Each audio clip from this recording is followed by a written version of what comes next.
आज से कुछ महीने पहले मैंने इस चैनल पर कोरोना वायरस के बारे में एक वीडियो बनाई थी। तब से लेकर आज तक दुनिया भर में हालात काफ़ी बदल चुके हैं, पर एक सवाल जिसका जवाब आज भी हमारे पास मौजूद नहीं है, वो ये कि क्या इस बीमारी के फैलने के पीछे वाकई एक नेचुरल कॉज है या फिर ये वायरस एक मैन मेड आर्टिफिशियल इंटरफेरेंस के ज़रिए दुनिया में लाया गया है। आज इस वीडियो में आपको इस सवाल का जवाब मिल जाएगा। आपको याद होगा 2014 में एक इबोला नाम की बीमारी दुनिया के सामने आई थी, जो कि बिल्कुल इस कोरोना वायरस की तरह ही एक वायरस था जो कि ह्यूमन टू ह्यूमन कांटेक्ट की वजह से अफ्रीका में बुरी तरह से फैल रहा था। और इस तरह की बीमारी में एक ऐसा वक्त होता है जब इसका जन्म होता है, एक ऐसा ओरिजिन पॉइंट होता है जहां से इस वायरस के फैलने की शुरुआत होती है। और जो भी इंसान इस वायरस का सबसे पहला शिकार होता है उसे पेशेंट ज़ीरो कहा जाता है। इसे कॉन्टैक्ट ट्रेसिंग नाम के एक साइंटिफिक प्रोसेस के ज़रिए आइडेंटिफाई किया जाता है। और इसी प्रोसेस के ज़रिए इबोला, जो कि आज के कोविड-19 से कहीं ज़्यादा ख़तरनाक बीमारी थी, उसके पेशेंट ज़ीरो को अफ्रीका के एक गरीब देश में भी सिर्फ कुछ ही वक्त में आइडेंटिफाई कर लिया गया। इबोला के केस में ये पेशेंट ज़ीरो एक 2 साल का बच्चा था जिसका नाम एमाइल वमानो था, जो कि अफ्रीका के एक देश गिनी के एक छोटे से गांव में अपनी फैमिली के साथ मौजूद था। एमाइल अपने गांव में ही एक इन्फेक्शियस फ्लूइड के कांटेक्ट में आया था, जिसकी वजह से उसने दिसंबर 2014 में इस इबोला वायरस को कैच कर लिया था।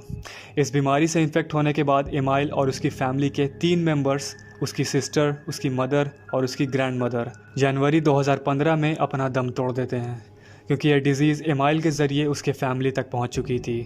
और इसी ह्यूमन टू ह्यूमन ट्रांसमिशन की वजह से इबोला की ये बीमारी अफ्रीका के इस पूरे गांव में फैल जाती है। अब आपको समझना होगा कि किसी भी बीमारी में इस लेवल की डिटेल्ड इन्फॉर्मेशन मौजूद होना एक सिग्निफिकेंट एविडेंस होता है कि ये वायरस आखिर आया कहाँ से, जो कि ये दिखाता है कि ये वायरस वाकई एक नेचुरल रीज़न, एक नेचुरल कॉज की वजह से ओरिजिनेट हुआ है और इसके पीछे कोई भी मैन मेड या आर्टिफिशियल इंटरफेरेंस मौजूद नहीं है। अब मैं आना चाहूँगा कोरोना वायरस यानी कोविड-19 के ऊपर, जिस बीमारी की वजह से आज दुनिया भर में 5 लाख से भी ज़्यादा लोगों की मौत हो चुकी है, जिसके ऊपर दुनिया की एडवांस्ड कंट्रीज़ दिन रात रिसर्च कर रही हैं। आज इस वायरस को दुनिया के सामने आए 8 महीने हो चुके हैं। आज तक कोरोना वायरस का पेशेंट ज़ीरो नहीं मिल पाया है। आज तक ये पता नहीं चल पाया है कि इस बीमारी की शुरुआत आखिर कहाँ से हुई और कैसे हुई, जो कि इस वायरस के ओरिजिन पर बहुत बड़ा सवाल खड़ा करता है। और ये मैं सिर्फ ऐसे ही नहीं कह रहा, क्योंकि अब आप हैरान होने वाले हो कि इस कोविड-19 के रूट कॉज को लेकर कितने सारे झूठ बोले गए हैं। रिपोर्ट्स के मुताबिक चाइना ने 31 दिसंबर 2019 को WHO यानी वर्ल्ड हेल्थ ऑर्गेनाइजेशन को कोरोना वायरस के चाइना में फैलने की जानकारी दी, जहां पर चाइना ने दुनिया को ये बताया कि ये वायरस वुहान नाम के एक शहर में मौजूद एक सी फूड मार्केट से ओरिजिनेट हुआ है। और तकरीबन 40 लोग जो इस मार्केट से एक्सपोज्ड हुए थे, उन्हें इस बीमारी के इनिशियल पेशेंट्स माना गया था। ये है चाइना का ऑफिशियल स्टेटमेंट, जो कि अफसोस एक झूठ निकला। असलियत में कोविड-19 का सबसे पहला पेशेंट 17 नवंबर 2019 को सामने आया था, यानी चाइना के क्लेम से 40 दिन पहले ही।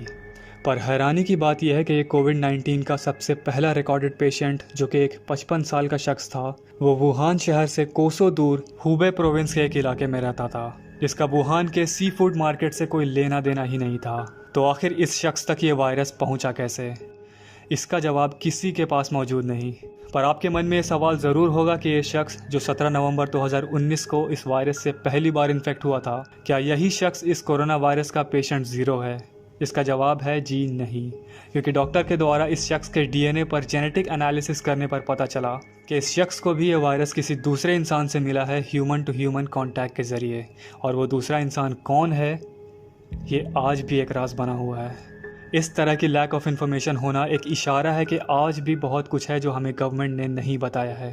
और इन्हीं चीज़ों की वजह से मैं ये मानने से इनकार करता हूँ कि ये वायरस कंप्लीट नेचुरल रीजंस की वजह से ओरिजिनेट हुआ है।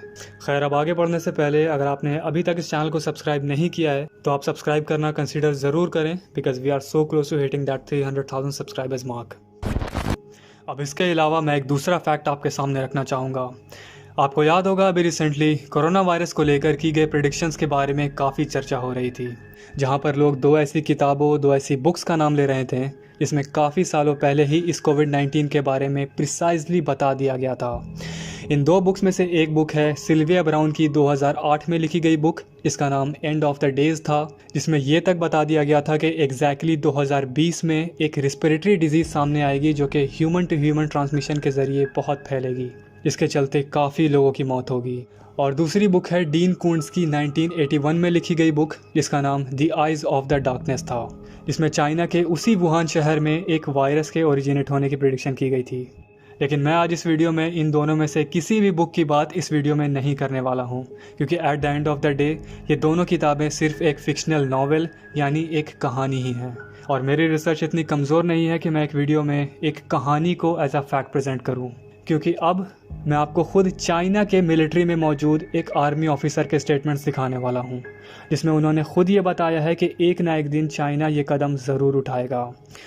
वांग जिंगजू, जिनका जन्म 1954 में चाइना के एक शहर गुआन में मौजूद एक मिलिट्री फैमिली में हुआ था, उन्होंने 1970 में 26 साल की उम्र में चाइना की आर्मी ज्वाइन की थी।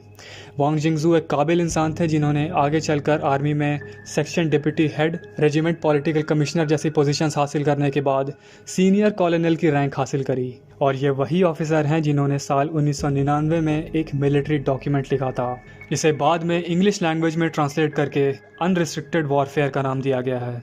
इस किताब में उन्होंने उन मिलिट्री वॉरफेयर टैक्टिक्स के बारे में बताया है जिनके ज़रिए चाइना यूएसए को बर्बाद कर सकता है। वांग जिंगजू बताते हैं कि चाइना कभी भी यूएसए को डायरेक्ट वॉर में नहीं हरा सकता, इसलिए यूएसए की इकोनॉमी बर्बाद करने के लिए, एक ग्लोबल डोमिनेशन हासिल करने के लिए चाइना को अलग अलग वॉरफेयर टैक्टिक्स का इस्तेमाल करना होगा, और इन टेक्निक्स में बायो वॉरफेयर भी शामिल है। जो लोग नहीं जानते बायो वॉरफेयर क्या होता है, तो ये जंग में इस्तेमाल होने वाला एक मेथड है जिसमें दुश्मन देश के ऊपर इन्फेक्शियस एजेंट्स जैसे बैक्टीरिया, जर्म्स, वायरसेस के ज़रिए हमला किया जाता है ताकि उस देश में बीमारी फैल जाए और ज़्यादा से ज़्यादा लोगों की मौत हो, जो कि अल्टीमेटली उस देश की इकोनॉमी बर्बाद कर देता है।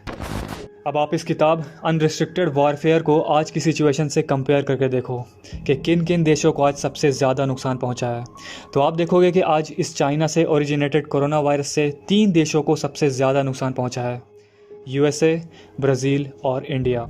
और इन 3 देशों में से 2 देश ऐसे हैं जिन्हें चाइना हमेशा से अपना दुश्मन मानता आया है, जो कि है यूएसए और इंडिया। आप खुद सोच कर देखो, चाइना जहां इस कोविड-19 का जन्म हुआ था, उस देश से ये बीमारी सिर्फ 2 महीनों में ही पूरी तरह से ख़त्म हो जाती है, और सिर्फ 2 महीनों में ही वो देश दोबारा अपनी इकोनॉमी को मेंटेन कर लेता है। पर उस देश से हज़ारों किलोमीटर दूर वेस्टर्न कंट्रीज़ में 8 महीने के बाद भी ये बीमारी कंट्रोल होने का नाम नहीं ले रही है। हज़म हो रही है बात? आपके बारे में मैं नहीं कह सकता हूँ, लेकिन मैं इस बात को मानने से इनकार करता हूँ कि इस लेवल की कंटेजियस डिजीज़ को किसी भी तरह के मेजर के ज़रिए सिर्फ 2 महीनों में कंट्रोल किया जा सकता है, वो भी तब जब ये बीमारी आपके ही देश से ओरिजिनेट हुई हो। मैंने इस किताब अनरिस्ट्रिक्टेड वॉरफेयर को ढूंढने की कोशिश करी थी, आप चाहें तो ख़ुद भी इस किताब को पढ़ सकते हैं। लेकिन ये मामला यहीं ख़त्म नहीं होता। अप्रैल 2020 में जब दुनिया की अलग अलग कंट्रीज़ ने इस वायरस के ओरिजिन, इसके सोर्स को पता लगाने के लिए चाइना पर प्रेशर डाला, तो चाइना ने किसी भी तरह के इंडिपेंडेंट इंटरनेशनल कम्युनिटी को चाइना में आकर कोरोना वायरस के सोर्स को ढूंढने की इजाज़त देने से साफ मना कर दिया। और चाइना ने ऐसा सिर्फ एक बार नहीं किया, इसके बाद दोबारा मई 2020 में इस इन्वेस्टिगेशन की परमिशन चाइना से मांगी गई, पर चाइना ने फिर से वही जवाब दिया कि वो किसी भी तरह के रिसर्च या प्रोब की इजाज़त नहीं देने वाला। लेकिन फाइनली अब जून 2020 में चाइना ने सिर्फ WHO यानी वर्ल्ड हेल्थ ऑर्गेनाइजेशन की टीम को चाइना आकर इन्वेस्टिगेशन करने की इजाज़त दी, वो भी सिर्फ वुहान शहर के अंदर। वुहान के अलावा ये टीम कहीं और रिसर्च नहीं कर सकती। और इस चीज़ के सबूत में अब और भी कई मल्टीपल सोर्सेज सामने आ चुके हैं, क्योंकि ख़ुद चाइना के ही कई डॉक्टर्स ने विसल ब्लोअर बनकर ये स्टेटमेंट दिया है कि हमारे पास कोरोना वायरस के मौजूद होने की खबर काफ़ी पहले ही आ चुकी थी, पर चाइनीज़ गवर्नमेंट ने इसे दुनिया के सामने नहीं आने दिया। और इन्हीं विसल ब्लोअर्स में से एक हैं हांगकांग की वायरोलॉजिस्ट डॉक्टर ली मेंगयान, जिन्होंने इसी हफ्ते एक इंटरव्यू में बताया कि चाइना ने एक बहुत ही high level cover up game खेला है इस वायरस को छुपाने में। डॉक्टर यान ने बताया कि वो एक वर्ल्ड हेल्थ ऑर्गेनाइजेशन से एफिलिएटेड इंस्टीट्यूट में इस वायरस के बारे में रिसर्च कर रही थी, जहां पर उन्हें इस बीमारी की खबर इसके बुरी तरह से फैलने से पहले ही मिल चुकी थी। रिसर्च के दौरान वो सिर्फ मेनलैंड चाइना में मौजूद साइंटिस्ट के साथ ही डिस्कशन कर पा रही थी, क्योंकि चाइना ने किसी भी बाहर के रिसर्चर को इस बीमारी की जानकारी देने से मना कर दिया था। लेकिन कुछ वक्त बाद उन्होंने अपने कलीग्स के बिहेवियर में एक अजीब बदलाव देखा। उन्होंने नोटिस किया कि वो इस वायरस के बारे में बात करने से डर रहे हैं। इनफैक्ट डॉक्टर यान ने यह भी बताया कि उनके एक सुपरवाइज़र ने उन्हें शांत रहकर अपना ध्यान रखने को कहा और इसी डर की वजह से उन्होंने देश यानी चाइना छोड़ने का फैसला लिया। इंटरव्यू में बताई गई बातों में डॉक्टर यान ने यह भी मेंशन किया कि वो WHO यानी वर्ल्ड हेल्थ ऑर्गेनाइजेशन जैसे इंटरनेशनल ऑर्गेनाइजेशंस और चाइना के बीच हो रहे करप्शन से काफ़ी वाकिफ थीं, इसलिए जान की परवाह करते हुए वो अब वापस चाइना नहीं जाना चाहती। आपको इस बात की जानकारी ज़रूर होनी चाहिए कि चाइना में सालों पहले 2002 में भी बिल्कुल एक ऐसी ही बीमारी सामने आ चुकी थी जो कि एग्जैक्टली कोरोना वायरस से सिमिलर थी, जिसका नाम था SARS यानी SARS, severe acute respiratory syndrome, जिसमें तकरीबन 750 से भी ज़्यादा लोग मारे गए थे। इसके बावजूद भी जब आज का ये कोविड-19 पहली बार 17 नवंबर 2019 को सामने आया, जब नवंबर से ही इस बीमारी के केसेस सामने आने लगे थे, तो आखिर क्यों चाइना ने एक महीने बाद 31 दिसंबर को दुनिया को इसकी जानकारी दी? आखिर क्यों नवंबर से ही हुबे प्रोविंस और वुहान शहर के लोगों को बाहर देश में और बाहर देश के लोगों को वुहान शहर में ट्रैवल करने से नहीं रोका गया? आखिर क्यों इस वायरस को 40 दिन तक दुनिया भर में फैलने दिया गया? है कोई जवाब इसका? कई सारी बातें अभी भी ऐसी हैं जिन्हें मैं चाह कर भी एक्सप्लेन नहीं कर सकता हूं, क्योंकि उसके बाद मैं श्योर हूं कि वीडियो डिलीट हो जाएगी।